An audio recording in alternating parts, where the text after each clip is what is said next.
friends, and welcome to another episode of Dark Side of the Word. My name is Kate, and I'm here with my gentle co-host, CJ. Hello, everybody.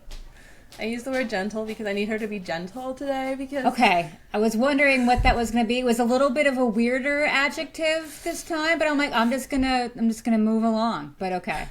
We are reaching, into the bucket to get words. I know, but I feel like that one maybe shouldn't have gotten thrown in the bucket in the first place. What? But you're a gentle, kind soul. It just sounds a little odd. Well, that's good. Gentle, kind soul is good. Maybe my co-host CJ, who is a gentle, kind soul. Maybe not gentle co-host CJ. Is that what you said? I need like an instant replay. Yes, my gentle co-host. Okay. It just sounds, I don't know. It just sounds weird. Like a gentle lover is just where my head is going. I'm like, and it just sounds inappropriate. And like, we're dark podcast, but we're not that dark. And no, it just seems creepy. Who is the brain in the gutter here? I was in marching band in high school. So guilty as charged. Moving on. Yes, before we go too far, I do want to warn our listeners there is a thunderstorm brewing around my house, and my dog is deathly afraid of the thunder. So if you're panting or you see me like my hand off camera, it is me trying to soothe his poor soul. If you could see his head like shoved against my leg right now. Oh my gosh. Yeah, my cat hides. There's a spot behind the couch. It's actually behind the couch, in the couch, under the couch that he will just run to whenever there's thunder, fireworks, or if we're leaving on vacation for some reason. That's where he goes to just sulk. I know. At least this is better than his normal bathtub. He loves the bathtub. I don't know why. And I'm like, why are you going there during a storm? But that's his place. Maybe he's preparing for a tornado and you don't have a basement, do you? No. See, there you go. That's just proper tornado etiquette. We're not supposed to get tornadoes here, but I heard in Jacksonville they got one that was large enough or strong enough to lift cars. No, seriously? Yeah.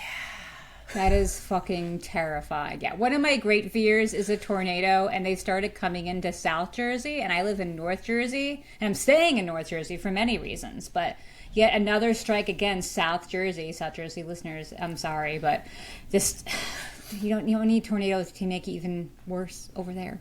But now there's that happening, and it's just scary. It's a scary world. When I was in college, I spent a summer at Purdue, which is in Indiana, and the first Saturday I was there was a tornado drill, and I lost my shit. Welcome to the Midwest. What is this? Oh my gosh. No, we did not have a tornado the whole time I was there, but we did have a fire. So. Oh, that's not good either. Not my apartment, but someone else's, so that was... Okay. Yeah, we were contemplating moving out to the Midwest at one point, and then one of the reasons I did not want to move out there is because of tornadoes, because I can't deal with that on a regular basis. So thankfully we did not have to resort to that. I refuse. All right, friends, enough of our antics. You are here because it is the first Thursday of the month, our first episode of the new month, which means it is time for our Writer's Update, where we tell you all what's been happening from our trenches so that you don't feel alone on this journey. Hopefully we can provide a few chuckles and gently just show you a good time. Alrighty, how are you doing, CJ? Now that we know that you're deathly afraid of tornadoes, how are you doing? Well, my trenches aren't as deep as some others because I'm pulling back a little bit from querying, so that is at least good. My big news is that I finished up a big project that I have been working on. So I have been creating, making, and photographing 5 recipes for a cookbook that I am contributing to. So I have finished all of that. It has taken a couple months, and it's going to be in a companion cookbook to a historical fiction novel set in 1940s Italy. And the book is fantastic. I read it last month, and I absolutely loved it, which is really helpful considering I'm contributing to the companion cookbook. But it's been very awkward otherwise. I don't want to say the title of the book just yet, but I should be able to release some details by like the town the pub date by next month. And when the time comes, I will be posting one of the recipes on my blog, wellreadtart.com, as the book-inspired recipe to go along with the book review. And the other recipes will be available in the cookbook, so stay tuned. Now, are you going to be able to do like the fun cover reveal and be one of those people? I think I might be able to. Yeah, the author said she was going to give me some like promo material and stuff, so I will share it like on my social media and I'll talk about it here. So it should be kind of legit, which is exciting. So what I'm hearing is that you're unapologetically promoting yourself right now because we need to follow you to know when all this is happening. Yes, that is absolutely correct. We have escalated now. The dog is under the table. Oh, did the thunder get worse? I don't know. I have noise canceling headphones on, so I'm not hearing a single thing. You do not have hearing like a dog does. No. So anyway, but that is awesome. That is so cool. I am super excited to have been asked to collaborate on it. I know some other pretty decent sized names in the foodie industry are contributing to it too, and a few other food bloggers, so it's a real honor to be asked to be part of it. And although this is not writing per se, I'm going to mention it here, that, this opportunity just really pushed my boundaries as a creative. For the first time, I created recipes completely from scratch. My blog usually has recipes that I've tweaked or adapted from others, and I always give proper credit to the original recipes. And some are original, but they're kind of few and far between. But these recipes, since they're going into a cookbook, had to be completely original. So I had to do a lot of recipe testing, a lot of research. There was a lot of trial and error to get the results that I wanted. And I ended up making new things that I have been too scared to make in the past. I made a tart for the first time. Like my name is a well-read tart, and I've never made a tart before because I've been too scared of making a tart. And I made a tart. And I made a roast chicken for the first time. And I discovered that I do not like handling whole, raw, dead chicken. It's just weird. Like the whole time I just kept thinking, oh my God, this is dead. Oh my God, this is dead. This is a dead thing in my hands. I don't feel that way when I just have like random boneless chicken breasts in my hands. Do you ever feel that way? You can, this is why I'm veggie forward, and I don't eat a lot of meat, okay? But you can also make roast chicken without a whole chicken. You know that, right? I did a spatchcock chicken, which was better, I would think, than the whole chicken. But still, like, as I moved its little body, I'm just like, oh my God, you poor dead chicken. And it felt too real. It turned out delicious, but I don't know how often I'm going to be making a full, like, spatchcock roast chicken. But the point of this whole rambling is I pushed myself out of my comfort zone, and it paid off. And I'm very happy about that. No, that is a great thing to tell our listeners, because we're supposed to be doing this not just for writers, but for artists in general. Go and push outside your comfort zone. Sometimes say yes to that thing you don't want to say yes to. Because, absolutely. But that is so excited. Again, friends, listeners, make sure you follow her, go to her blog, all that stuff, because you don't want to miss this. I know one of the recipes, or at least what she made. I guess she spoiled it. It was a chicken and a tart, but I know another one. I'm special. I'm more special than everyone else. But I'm really excited for you. Now, correct me if I'm wrong, but I believe that you were reached out to because they noticed your blog, correct? Yes, that is correct. The author reads the blog regularly. She likes my book reviews. She likes my recipes. And she wanted me to create one book-inspired recipe to go along with the book review for the cookbook. And I said, well, how about I do 5? Because I liked so many of them that were in the book. So I don't know if all 5 will make the final cut. She says they will, but I'm not sure. Things can happen. But hopefully most of them, if not all of them, end up in the cookbook.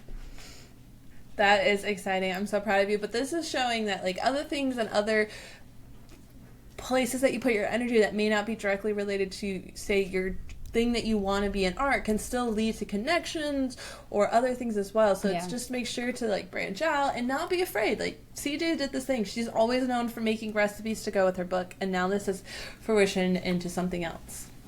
Yeah. And I realized also when I was thinking about this the other day that when I write my query letter and they're like, oh, list your publications or your credentials and stuff, I don't really have anything. I've never been formally published. But now I can say I have had recipes published in a cookbook, which is pretty awesome. To say a companion cookbook to blah, blah, blah, blah. It sounds all fancy. And that's my first, like, writing cred. Other than my blog, which I feel like doesn't count because it's my own publication. Yeah, but you don't write, like, you wrote one foodie book, but not all your books are foodie. No, but I would love them to be. Maybe you just need to put more food in all your other books, like the Ghost Children book. Maybe we need her to, like, cook something in the kitchen. Maybe. Yeah, there's not that much food in this one. There's really very little food. There was a lot of food in Hygge. There's not a lot of food in the Ghost Children books. We're focusing on ghosts, and ghosts don't eat. And then so your book before Hygge, where it is all food. It's all about food. All about food, yeah. Very varied women's fiction. Let's all give CJ a round of applause. That is amazing news, and I cannot wait to see it come out. And I want to see it all, printed pretty, how they format it, all that lovely stuff. I'm so excited. Yay! Thank you. So other things that I'm doing is I'm still querying Hoogly Ever After. I did have another agent request a partial manuscript, so that is in review. And then I saw, actually, everybody check your query tracker, because I saw a few agents have recently opened up to accepting queries again. So I've just sent out a few new queries over the past few weeks to people who have been closed since, 6, 12 months, honestly. So check your query tracker, see if people are open again, because the summer they have more time, I guess, to read some things. So I'm still querying. And then for the Ghost Children book, I am going to start writing Ghost Children again in the fall. I've thought about it more often again, which is good. I even had some new ideas for a scene when I was in the shower, because that's where I get all my best ideas, is in the shower when I'm driving, of course, when I can't write anything down. But yeah, so I might start writing that scene down. Now that I've done with the cookbook, that's like a huge thing off my plate mentally and workload wise. So I have a little bit more time to focus on other things. So maybe I'll start writing a little bit of Ghost Children. We'll see. I don't know. I don't want to push. At least take notes so you don't forget what you thought. I took many notes. I wrote it all down when I got out of the shower, and I was like standing in my towel at my desk, like just typing myself an email. And I'm like, I hope nobody can see, because I have like the towel turban going on, just the towel around, and I have like the windows all open. I'm like, okay, this is the life of a writer, everyone. Thank God for the notes app on my phone, because I just put random shit in there all the time. Yeah. I hate doing it on my, I'll use it if I have to, but I hate doing it on my phone because it always tries to spell correct things, and I'll just leave all the spelling errors in there, but it always corrects it to something else I don't understand and I don't want it to. So I'll go back and I'll read it later. I'm like, what the hell was I talking about? I just rather leave my own typos in there, because at least I can figure out what I was trying to say. There was a time that my autocorrect kept trying to change fuck to duck. My friends started learning what duck meant, but it was a very ducky affair for a while. Yeah, exactly. Just let us swear, autocorrect. Let us swear. It's okay. We're adults here. I always seriously click the not for children on this, or is there explicit content? Yes, because we cuss. Damn it. Mm-hmm. Yeah. Darn tootin' we do. Well, all right. That is all my writing updates. What have you got for us? So I have like little puddles of information, because I feel like I don't have a lot to say, which is hard. We're making a podcast. I need to find something to say. And by the time this moment rolls around, I normally can be like, oh, I have all this stuff. And then this month it came and I was like, I have not gotten chapters from you lately. Okay, we're going to do this again, aren't we? Did you finish the other chapters? Yes. I never got the message. Wait, what chapter numbers? Now we're going to have to take this offline. All right, we'll sidebar this for later on. Because now I'm getting confused with the chapters I just finished that I'm sending you tomorrow. Okay. Or what I sent you previously. So we had a conversation like 2 or 3 weeks ago, and I said, when am I getting more chapters? And I said Monday. Yeah. And I sent them. Oh. Did you say? Oh, but you didn't tell me that you sent them, so I don't get any notifications. Okay. Okay, maybe it was my fault this time that the text didn't go through. Okay. So now you're gonna have like 10 chapters. Okay, all right. So I am gonna make a little note for myself that when we get off this call, I should look for chapters. Well, you're gonna get the new 5 tomorrow. Chapters. Because I just finished them today. For Kate's whole book. Okay. Good to go. Yeah.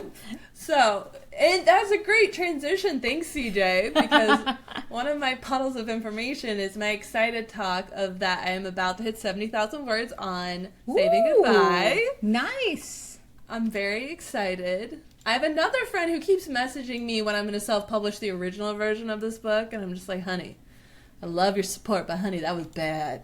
That book was bad. But I'm starting to see the end in sight. I've kind of looked at the last chapters I have left, and if I can keep to my writing schedule that I did not keep in the past month, there were reasons, I should be done by August. End of August. That is super exciting. Oh my God. Yay! I know. My dream goal is to start querying end of September, which is great because then people, the publishers and agents are coming back. It's a great time. Yeah. I think that, it's cozy weather. It's time to get down and dirty into all the hard work. But I'm excited. So the end is in sight. Thank goodness, because it's such a beast revising anything, and you're doing like a pretty major overhaul of things. So you're doing a really good job of it, so I am very excited for you to be finishing up soon and then start querying. Thank you. It sucks the last month because I went out of town for a week, and then I came back, and I believe stuff happened that I can't remember. So it took me a month to get through 5 chapters, but we're going to kick it back into gear starting now. All right, starting now. Go. Done. Well, it's only, 2 months away, end of August? Yeah, that's plenty of time. You can totally crank this shit out. I think I have 20 chapters left, roughly. And so that's why I'm that's pretty good. I was doing 5 chapters every 2 weeks. Divide that, it's 4 chunks, that's 8 weeks, blah, blah. Yeah, do the math. Okay. I can't do math, but I think 20 chapters in 2 months is totally doable. Well, the other thing that I wanted to talk about today, kind of leading into revising and writing especially, is I saw this really interesting content on social media from Lemon, Sarah Nicole Lemon. I talk about her so much on here. This is turning into a fan account. However, she made a really interesting post, which I might link in show notes. I don't know. But she made a really interesting post about comparing writing to making a good hamburger, and how on her journey of making a hamburger, she would try all the fancy ground beef, she would try all the fancy ingredients, the spices, the toppings, and all the stuff. And then it turned out that all she needed to make a really good hamburger were the basic ingredients, and it was the best thing of her life. And writing, she felt, was the same way. It's like we can reach for the fantastical, we can reach for the literary fiction style, we can reach for the really weird words to describe what we want, but ultimately, if you can just describe your story perfectly and in a compelling way, that you don't need to go to massive lengths to make a story. And sometimes basic is better. And the basic's a bad word choice, but I think listeners, you're smart. You'll get what I'm saying. Yeah, you don't need brie and caramelized onions and fig jam. Sometimes you just need good old American cheese. Exactly. American cheese melts. Now I'm hungry. Why do we always do this during dinner time? I want a cheeseburger. But it felt really compelling because a lot of times I find when I'm revising my work, I get stuck on trying to make the bigger choice, how to make my description better. And sometimes a sweater is scratchy, and just say that it's Lemon's post really spoke to me because I find that I also get really stuck in the weeds when I'm revising. I'm trying to go for that fancy word. I'm trying to think of how to describe something differently, make it unique. And sometimes a sweater is scratchy, and you can just say that the sweater is scratchy.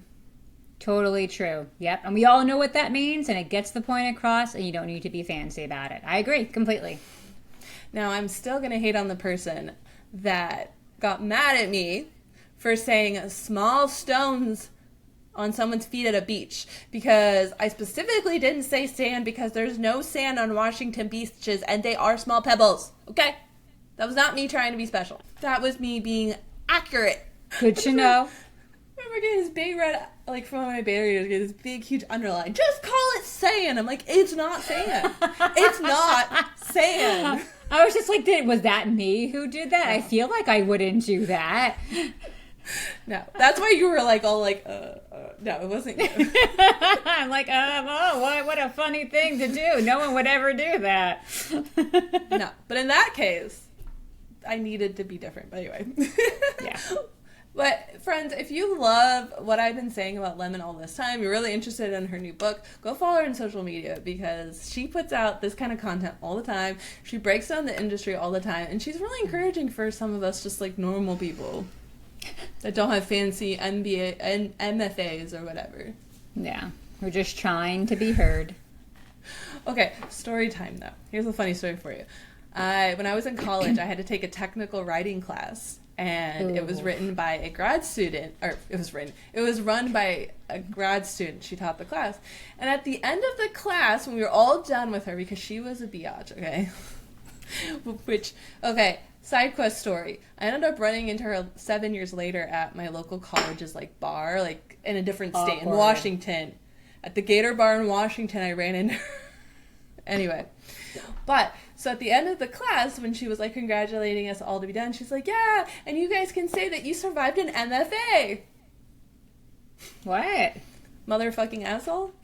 I never heard that. That's awesome. Oh, yeah. So MFA stands for motherfucking asshole. But what she meant is she was an MFA grad student. So we were all, like, just staring at her like, are you admitting you're an asshole? But really she meant an MFA graduate. Yeah, sure. That's what we were thinking, too. Wink, wink, nudge, nudge. So that happened. Then a couple little things. I told you that I have puddles today. I call them puddles. Puddles of information. So, fun thing, since, I was really scared about moving where we decided to move. I wasn't worried I was going to have the connections and the access that I wanted from a different city that we were picking from. But, with all the work that especially CJ and I have been doing with manifesting, listening to our intuition, just being able to access that side, there was the point where something was telling my partner and I that we needed to move here. And since moving here, so much has started to happen for us, to the point, okay, we've been in our house for 5 months, that is it, to the point that a new person joined my partner's rugby team. And this person is in to film, and he films, he writes scripts, and he has a community, and he does all this. And now he wants to, talk about stuff, and maybe I can, make it. That is so exciting. That is awesome. It's crazy, to this point that it's just utter crazy. So we had my partner's banquet on Saturday for the end of the season kind of thing, and the gentleman was there, and I got to talk to him. And if he's listening, I'm very embarrassed now because I did give him the name of this podcast. Hi. Thanks for talking to my friend. So hopefully I am not scared off. But I'm just trying to say, the work works. Sometimes we may not think, if you knew the whole story about, and what's in this town and just all this stuff, you'd be like, there's nothing you would ever get from here. And now, look at what's happening for us. And it's because we listen to the gut. CJ and I are manifesting. CJ and I are putting the work in. We're working our tushies off. Indeed. And things are happening. We're trusting ourselves. We're choosing us. Part of it, I feel like, is just choosing us. And so here is your sign to choose yourself and do the work, and things can happen no matter where you are. I'm not in LA. I'm not going to tell you guys exactly the city I live in, but I'm not in LA, and I'm still getting the work done, okay? And then social media has been going a little bit better for me. I've been really consistent with Dark Side of the Word. Not my personal account, but I've been really consistent for us. So if you want to follow on there, I've been giving daily reading updates at least Monday through Friday. Okay. Nice. Not the weekends. I take time off, okay? So if you want to stay more up to date on what I'm reading or the content that's being consumed, or if you want to follow along to make sure you don't miss an episode on the YouTube channel or on our Spotify and iTunes and iHeart and all this, make sure to follow social media. I'm just plugging us for just a second. Definitely. I found that putting some Dark Side of the Word reels and little stories on my Instagram for Well Read Tart is actually doing well for that. If I put it on the Facebook page for Dark Side of the Word, not as much. But doing it for Well Read Tart, definitely gets the word out. So that's what I plan to keep on doing. You do that. Yeah. So I mean honestly, if we want a writing update from us to you listeners, it is that we are still putting in the work. And this is the part where it's we don't have big milestones to show you yet, but the work is getting done. And that's the biggest part. I think the biggest part for me is that I'm really happy. I'm really, not even happy, I'm really content. I feel like happy is too big of a word, too much of a hurdle to try and always be at that level. Happy is just not a consistent thing you can be, But content and just feeling at peace with what you're doing. Like, I'm creating something every day. It's either a recipe or a blog post. You know, it's a query letter. It's trying to get my book read by agents. I'm doing something every day that I love doing, and that just makes me really happy. And I think that's what a lot of that manifesting crap is all about. It's just being content in the life that you're living. And it took me a long time to figure out how to get to that, but I feel like I do that now. And it doesn't have to be anything big and momentous every day. Like finishing the work for the cookbook, that's a big and momentous thing. It's not sustainable all the time. That's a big moment. But just every day, little things are keeping me happy. 100%. And it's funny you just said this, because I literally just recorded a book review for the YouTube account, and it was talking about angsty, the what's the word? I had it in the review and now, the tortured artist. Thank you. But with the tortured artist, okay. Which I'm not going to spoil the book or like the thing, but it was dealing with the tortured artist part of it, and I was on that review saying how you and I are starting to create from such this like happy, content, joyful. Joyful is a really good word. You can always have joy without. That's a good word. So being in this joyful place of creating art instead of being from that tortured, sad, depressed, drinking, all this stuff. And how we in our platform, we're going to start promoting positive, happy art production, joyful art production. And it's funny because we didn't talk about this and you just brought it up. Yeah, that is funny. That is so well timed. That is the universe. That's us talking together.